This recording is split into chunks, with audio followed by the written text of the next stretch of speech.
आम विभिन्न लोकों आम नजर रखीचु जो मैंने गाँव में सुध कारबार करुँच समय समय गाँव में गंडगोल परिस्थिति सृष्टि कर गत जुलाई मास 7 तारिख में मंचेश्वर थाना अधीनस्थ पद्मकेशरीपुर गाँव में जो गंडगोल होता से ही केस तदंत समय आम आउ जड़े अभियुक्त व्यक्ति जहाँ ना हूँ तापस दास तांको धरबार सक्षम होइछु। तापस दास को ना रे घटना तदंत समय अभियोग आसाला कि से गाँव में गंडगोल रे संपृक्त थिले एवं अन्य लोक मान को मध्य गंडगोल करने मतईले से ही तथ्य आधार आम अनेक दिन है खोजुलु एवं आमको आज से काम सफलता मिली आम तापस दास को धरबार सक्षम होइछु एवं यही केस संबंध में गिरफ करी कोर्ट आज फरवर्ड करा पूर्व तापस दास से गाँव में विभिन्न समय जो गंडगोल होता से संपृक्ति थिबार सूचना आमको मिली एवं यह पूर्व मंचेश्वर थाना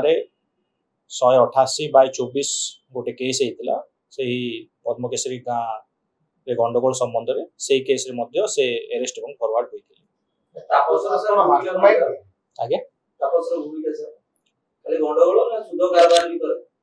सुध कारबार से निजे करुले कि सुध कारबार जी करुले साहाय्य करुले आम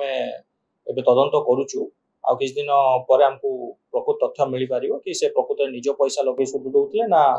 सुध कारबारी काम करुले। मुख्य सूत्रधार केवल जन व्यक्ति को कहले हबनी आम विभिन्न लोकों आम नजर रखीचु जो मैंने गाँव में सुध कारबार करुँच समय समय गाँव में गंडगोल परिस्थिति सृष्टि कर जो व्यक्ति माने विशेषकर गाँव में सुध कारबार करुँच जहाँ गाँव में गंडगोलिया परिस्थिति सृष्टि होची घटना पर प्राय समस्ते विभिन्न जगह को लुचिना पड़े एवं यही व्यक्ति जनक गाँव पाख अंचल लुचिना रोते एवं आमर जहाँ विश्वस्त सूत्र जहाँ तथ्य मिलता से तथ्य आधार ही आम गिरफ्त कर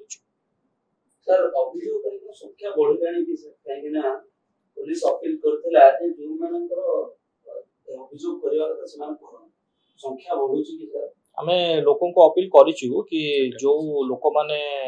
ए घटना द्वारा प्रभावित होइचंती एवं तांकू गाँव रे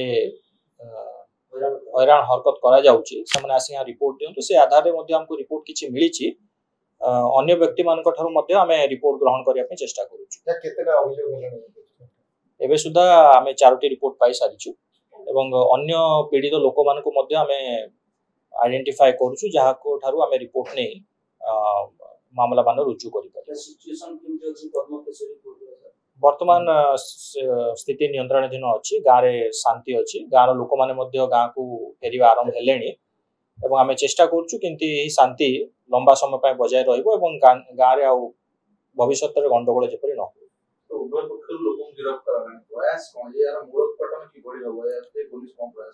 मूल कारण जहाँ रही सुध कारबार बोली ताकू आमे किंतु बंद करूँ से प्रथम चेष्टा रही है व्यतीत आम अन्य डिपार्टमेंट मन सहित जोगाजोग रहीचु गाँव किपर सर्वांगीन उन्नति हो पार लोक मैंने किपर भल भाव रही पारे